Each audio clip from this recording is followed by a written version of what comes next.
What's up, Elevate Youth? I wanted to take the first couple of minutes to talk to you about something, just really quickly. I know you're getting tired of doing youth online. And if I'm being completely honest, I am too. I miss you guys a lot. I miss hanging out, playing basketball, dancing, playing stupid games, eating snacks, and all the other great things that we do. But here's what I need. I need you guys to stick through this with me. Stay involved. Stay engaged. Invite your friends to watch these online youth with the YouTube link. It's what we have right now, and it's a great way for you guys to stay connected with each other until we can finally be back together in person again. So with that being said, we're starting a new series called The You Effect. And to get started, I want you to think of your most fun friend that you have. Don't say their name out loud. Just picture them in your mind, okay? Now, when I think about my most fun friend, I always think about Chase. And Chase and I met in high school in the youth group at Divine Community Church. And Chase is the type of guy that just has incredibly quick wit, which I wish that I had that. And he's pretty much always upbeat, and I feed off of his energy when I'm around him. Anytime I have a conversation with Chase, he's always asking me how I'm doing and wants to know what's new with me. And also, when it comes to my music, he is absolutely my biggest fan out of the 5 or 6 fans that I have. He can quote my songs better than I can quote them, and it's actually incredible. Chase is one of the most genuine people I've ever met. And a lot of people think of Chase in this way. But I would be willing to bet that he has no idea the kind of effect that he has had on me and others around him, because he's just naturally a humble guy. He's just being himself. And I'm guessing you probably have a friend like that, someone that has a huge effect on the people around them, whether they know it or not. Maybe you know somebody that is just fun to be around and everybody wants to hang out with them. Or they're so nice that they literally make you want to be a nicer person. Or they work so hard that his or her teammates work harder because of them. Or maybe it's the opposite. Maybe you know somebody that is just so mean that other people always feel on edge around them. They're always ticked off, so they kind of bring the mood down. Or maybe they're just so loud that people literally have to shout to talk over them. The whole room gets louder because of that one person. Now, whether it's a good thing or a not so good thing, a good effect or not, here's what's true about nearly everybody that has a significant effect on the people around them. They don't really think about it.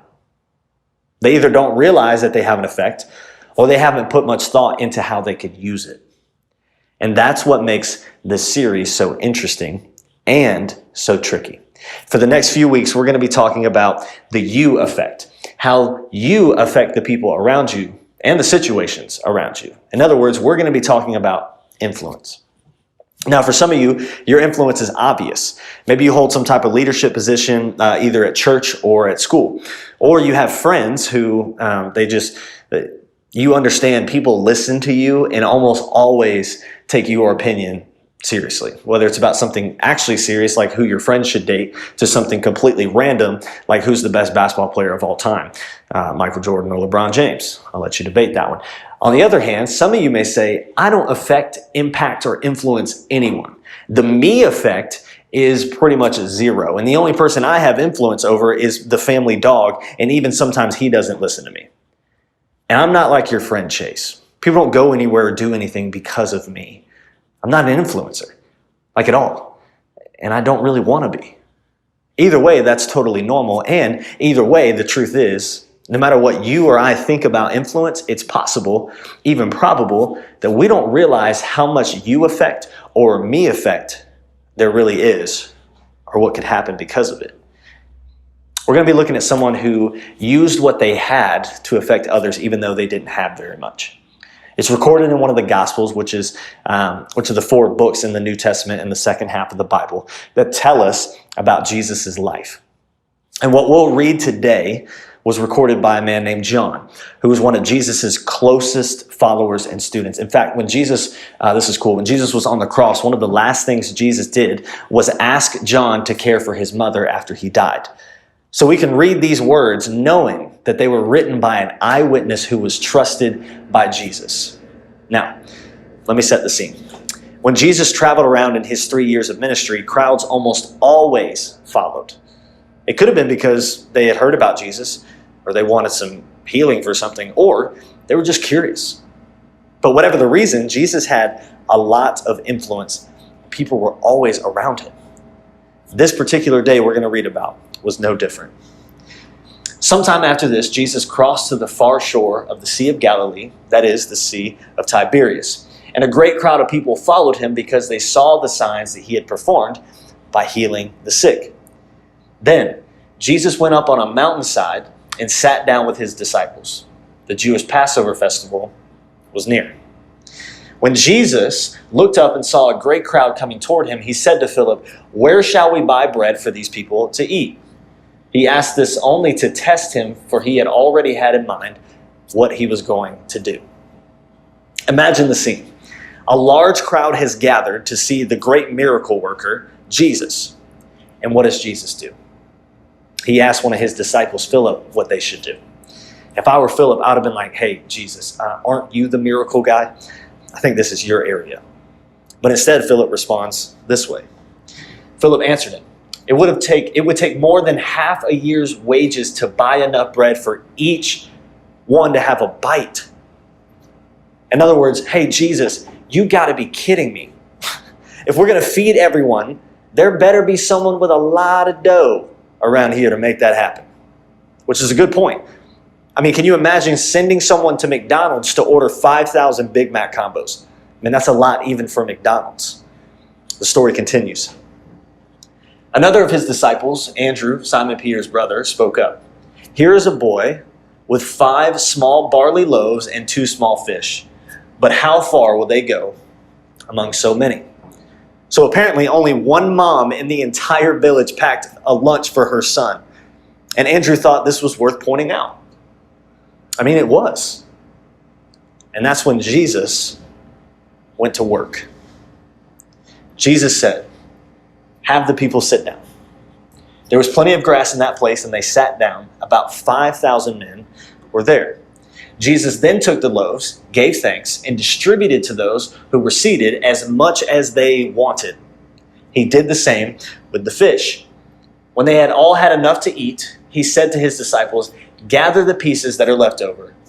Let nothing be wasted." So they gathered, filled 12 baskets with the pieces of the 5 barley loaves left over by those who had eaten.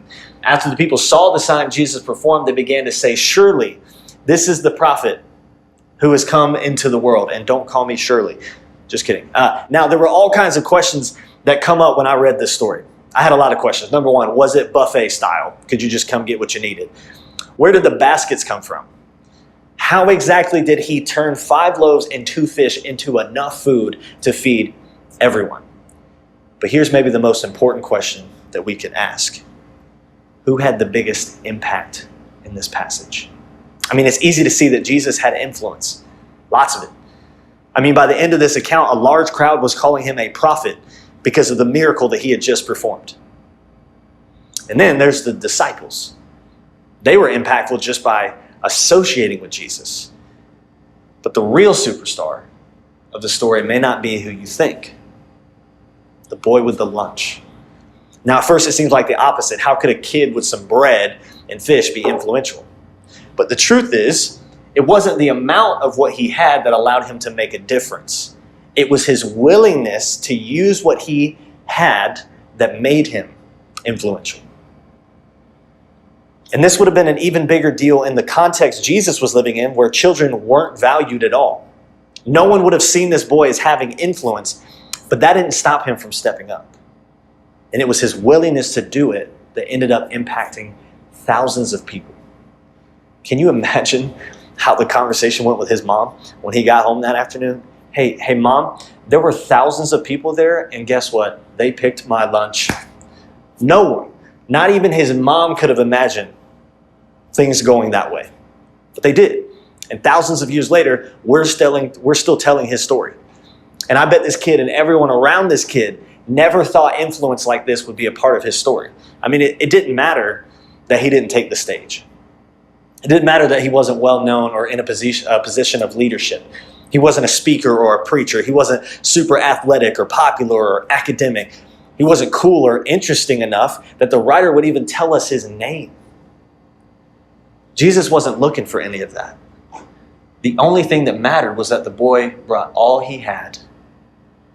It was enough, because ultimately, this was about the power of Jesus and what Jesus was capable of doing through someone who was willing to be used to offer what he had.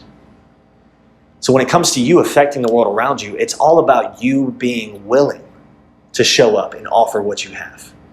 But before that's possible, you've got to recognize this. You have more of an effect than you think. Imagine if the little boy listening to Jesus teach believed he could have had no effect on the situation. There'd be no story to tell.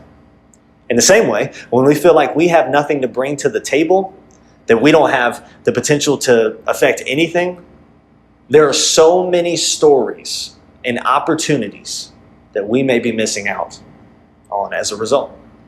The way that we see influence needs to change, and it's time to realize that having influence and impact is really just being willing to do something with what you have, no matter how big or how small. Let me say it this way. Having an impact isn't about doing more, having more, or knowing more people. It's about offering what you already have to those around you. It's about choosing to believe, even when it seems unbelievable, that you have an effect on your friend group. You have an effect on your section of the band. You have an effect on your teammates. You have an effect on your siblings. But you have an effect on your classmates. And then, just imagine what God could do with the you effect in the world around you. Even if that feels impossible or it seems like you don't have a ton of effect, just allow your mind to consider the possibility that what Jesus did with a little boy's lunch is something he can do with your influence. As you think about it, here are a few steps to consider. Number one, identify the who. Who are the immediate people in front of you that you have the potential to influence? Who are the people closest to you? Maybe it's your siblings, a friend, a teammate, or other people in your family. Number two, identify the need. What is it that the people around you need? Is it encouragement? Is it time? Is it someone to listen? Is it someone to help them with their homework? And then number three, identify what you can do to help, and then do it. Now let's flip that. Before we close, I want you to think about a person in your life who has affected you in a positive way. What was it about them that allowed them to have an impact on you? How did their influence impact your life for the good?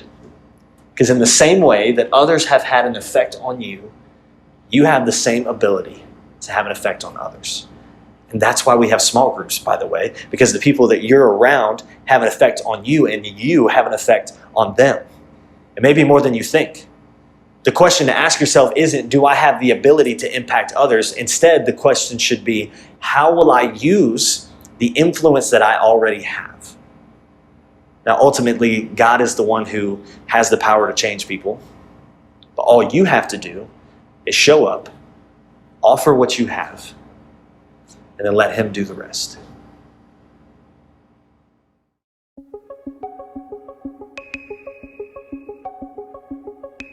If there was anyone I'd want to spend about 100 days with, laying in the yard, staring up at stars, wondering where all the planes went, it would be you.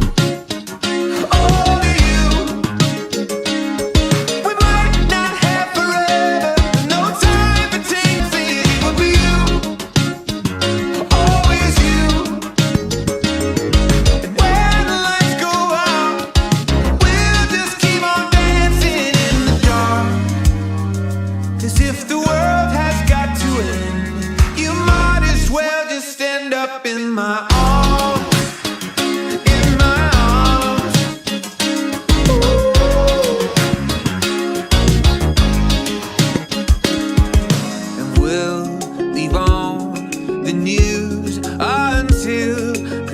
broadcast stops broadcasting.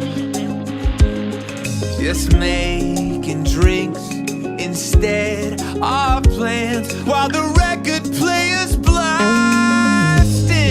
I think it would be you and only you. We might not have forever, no time for taking chances. It would be you and always you. And when the lights go out, we'll just keep on dancing in the dark, as if the world has got to end.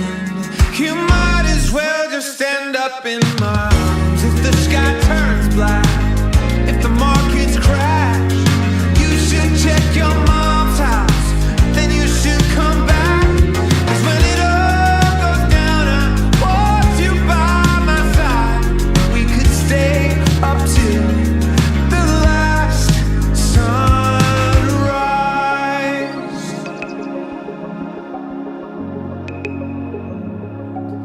We could stay up until the last sunrise.